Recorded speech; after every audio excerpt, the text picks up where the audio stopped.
The Mavs have become one of the worst teams in the NBA, and Jason Kidd is entirely responsible. Kidd should be fired because of his obvious inability to get the best out of the roster. The team evidently has a strong core and an excellent group of 3-and-D role players in the form of Christian Wood, Hardaway, and Josh Green.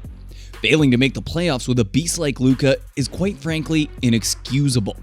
To make matters worse for Jason Kidd, the abject failure to incorporate Kyrie Irving into the team is going to be a disaster going forward, as the former NBA champion and 8-time NBA All-Star is now a free agent and is unlikely to stick to the Mavs.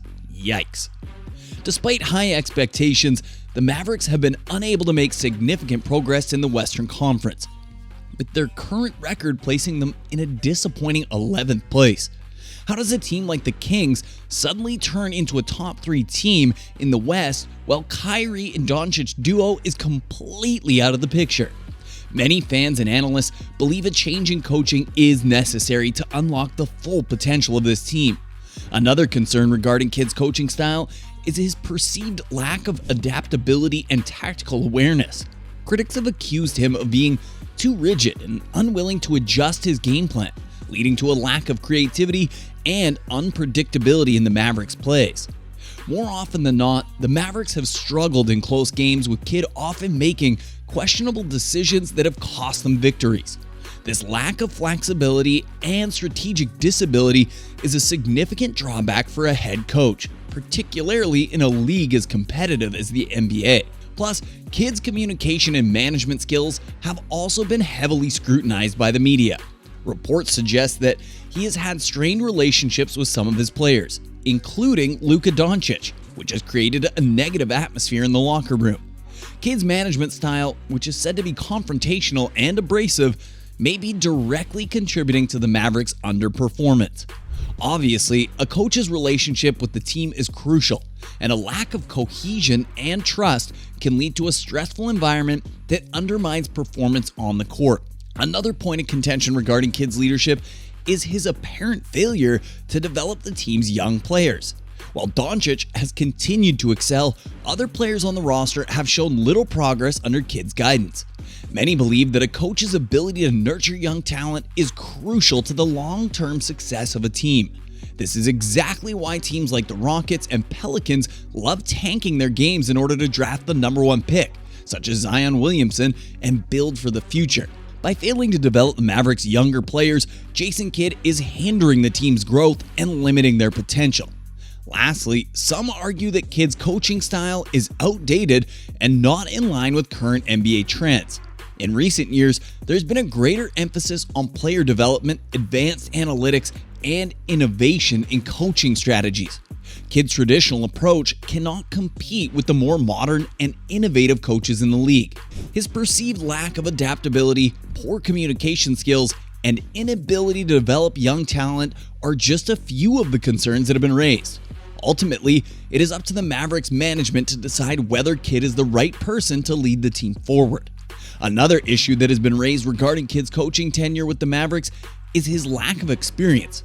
While he had a successful playing career, Kidd has only been a head coach for 3 seasons, which some may argue is not enough to lead a team to success in the NBA. Critics have pointed out that Kidd's coaching record, particularly his time with the Milwaukee Bucks, was not impressive, with the team making the playoffs just once in his 3 years there. This lack of a proven track record may make some question whether Kidd is the right choice for a team with high expectations like the Mavericks. Some have gone as far as to criticize Kidd for his past behavior off the court, particularly his history of domestic violence. In 2001, Kidd was arrested and pleaded guilty to assaulting his then wife. While Kidd has since taken steps to address this issue, including attending counseling and publicly apologizing for his behavior, some argue that his past actions make him unsuitable to be a role model and a leader for young players. This controversy may also contribute to the negative perception of Kidd among fans and the media, which could be detrimental to the Mavericks brand. Another issue that has arisen under Kidd's leadership is the team's lack of defensive prowess. The Mavericks have consistently struggled to prevent their opponents from scoring, with their defense often cited as a significant weakness. While the team has some talented defensive players such as Markieff Morris and Maxi Kleber, they have not been able to improve under Kidd's guidance. This lack of defensive ability is definitely contributing to the team's overall underperformance and may be seen as a significant drawback for a coach. Some argue that Kidd's coaching style may not be well suited to the current roster strengths. While the Mavericks have a dynamic offense, they have struggled to find a balance and consistency in their play. Some have argued that Kidd's focus on a traditional half-court offense may be limiting the team's potential and that a more up-tempo, modern offense would be better suited to the current roster. A coach's ability to adapt and tailor their strategy to their team's strengths is crucial to success in the NBA. While Kidd has come under fire for his coaching style, some have pointed out that the team's problems may go beyond the coach. The Dallas Mavericks saw their 27-point lead slip away and were subsequently dismantled by the Los Angeles Lakers. When asked about his decision not to call a timeout during the game, Jason Kidd defended his choice, telling reporters, "I'm not the savior here. I'm watching. I'm not playing. I'm watching just like you guys. Us as a team, we have to mature. We have to grow up if we want to win a championship." While Kidd's approach of treating the regular season as an extended preseason and prioritizing the playoffs is not surprising, it is worth noting that while championships cannot be won in the regular season, they can certainly be lost. Kidd's theory of the case is not surprising. He wants his team to figure it out on the fly. He treats the regular season as an extended preseason and the playoffs are all that matters.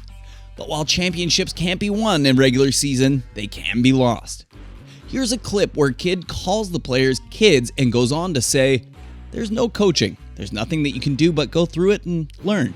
And we can keep telling them what's coming as a coach, and we can tell them what to do, but the final is up to them to make that decision." If the Mavericks do decide to part ways with Kidd, they will need to find a suitable replacement who can lead the team to success.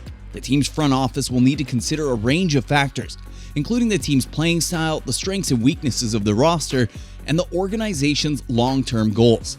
One potential candidate to replace Kidd is Becky Hammon, an assistant coach for the San Antonio Spurs.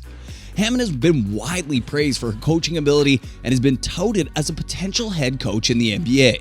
If the Mavericks were to hire Hammon, she would become the first female head coach in the history of the NBA, which would be a significant milestone for the league.